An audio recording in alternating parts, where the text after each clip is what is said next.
반갑습니다. 황성수입니다. 오늘은 선진국과 신흥국 시장의 호조와 함께 중국 시장의 반등이 기대되는 건설기계 산업의 탐방 정보를 전해드리겠습니다. 2023년 올해 한국 건설기계 산업의 주가 동행 지표인 한국 굴삭기 수출액은 증가할 것으로 보여지는데요. 한국 굴삭기 판매는 중국의 판매량 감소에도 북미와 유럽 등 선진국과 신흥국의 인프라 투자 확대와 자원 개발 수요로 인해 2021년 31억 9,700만 달러에서 2022년 32억 3,500만 달러로 증가했습니다. 2023년 올해에도 선진국 인프라 투자 회복에 따른 건설 경기 회복과 높은 원자재 가격에 따른 자원 부국에서의 자원 개발 수요 역시 견조할 것으로 전망됩니다. 여기에 올해를 기점으로 중국 시장 회복이 기대되는데요. 한국 건설기계 업종에 대한 꾸준한 관심이 필요해 보입니다. 지역별로 건설기계 업황을 분석해보면 다음과 같은데요. 먼저 미국에서는 2022년부터 본격화된 인프라 투자로 인해 건설 경기 호조세가 지속될 것으로 전망됩니다. 백악관에 따르면 미국은 기존에 책정되어 있던 전통 인프라 부분 투자 예산에 신규 사업 예산 5,500억 달러를 추가해서 전통 인프라 부분 총 예산액을 9,400억 달러 또는 1조 1,800억 달러로 최종 책정했습니다.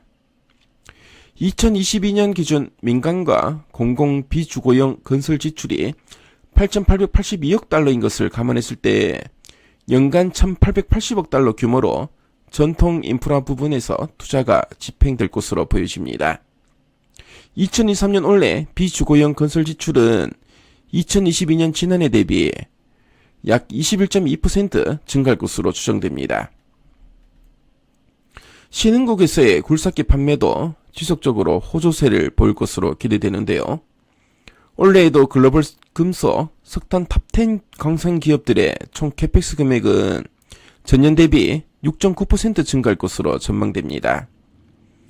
여기에 더해 에너지 가격 상승으로 불을 축적한 중동을 비롯한 산유국의 제3의 발주 웨이브에 따른 수혜가 예상되는데요. 유가와 국내 건설업체들의 중동 지역 건설 수주 금액을 비교해보면 유가와 중동 지역 건설 수주 실적은 평균 2년 정도가 발생하는 것으로 보여집니다.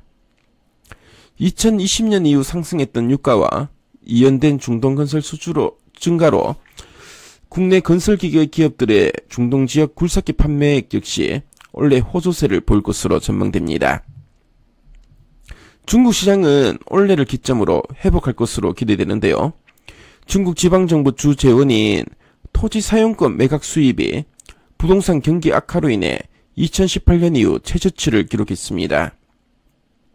하지만 올해 중국 모든 지방양해에서 부동산 경기 회복을 슬로건으로 내걸었는데요. 이는 중국 정부 입장에서 부동산 경기를 회복시켜 주 세원인 토지 매각 수입을 늘리고 싶어 하기 때문으로 판단됩니다. 이를 근거로 중국 건설기계 시장의 회복을 기대하고 있습니다. 건설기계 업종 내에서 현대건설기계, 현대두산인프라코어, 두산파켓에 대한 관심이 필요해 보입니다. 자, 그럼 각 종목의 투자 포인트를 체크해 보겠습니다.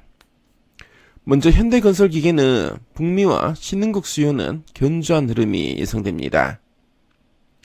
중국의 부동산 경기 회복 기대감에 올해를 기점으로 중국 시장의 반등이 예상되는데요. 아울러 인디아 경제의 고속 성장이 전망됨에 따라 인디아 법인의 실적 성장세도 견조할 것으로 기대됩니다. 다음으로 현대두산인프라코어 역시 북미 그리고 신흥국 수요 견조에 특히 중국 회복 시 국내 건설기계 업종 중 가장 큰 수혜를 받을 수 있을 것으로 기대됩니다. 현대두산인프라코어의 중국 시장 점유율은 올해 3.2%, 판매 대수로는 4,917대를 기록할 것으로 보여집니다. 2019년부터 2021년 평균 시장 점유율 6.1%, 15,612대를 판매했던 것에 비해 크게 감소할 것으로 보이는데요. 중국 부동산 경기 악화가 지속되는 와중에 선진국과 중국을 제외한 신흥국의 수요가 급증하면서 해당 지역으로 물량을 밀어냈기 때문입니다. 하지만 중국 시장은 올해를 기점으로 반등할 것으로 전망되는데요. 올해 중국 내수 굴삭기 총 판매 대수는 전년 대비 3.5% 증가한 15만 7천 대로 추정됩니다. 현대 두산 인프라코어의 시장 점유율과 판매 대수는 각각 3.5%, 5,506대로 전망되고 있습니다. 자, 마지막으로 두산 바켓의 경우 그동안 주가의 발목을 잡아왔던 오보행 이슈에서 완전히 벗어날 수 있을 것으로 기대됩니다. 3월 7일에 보도된 잔존 물량 486만 주까지 매각되면 PRS 관련 오보행은 해소되는 셈인데요. PRS 계약과 관련된 오보행 우려와 불확실성이 기존 두산파켓 밸류에이션에 할인 요인으로 작용해왔음을 감안하면 두산파켓의 주가는 제자리를 찾을 것으로 보여집니다.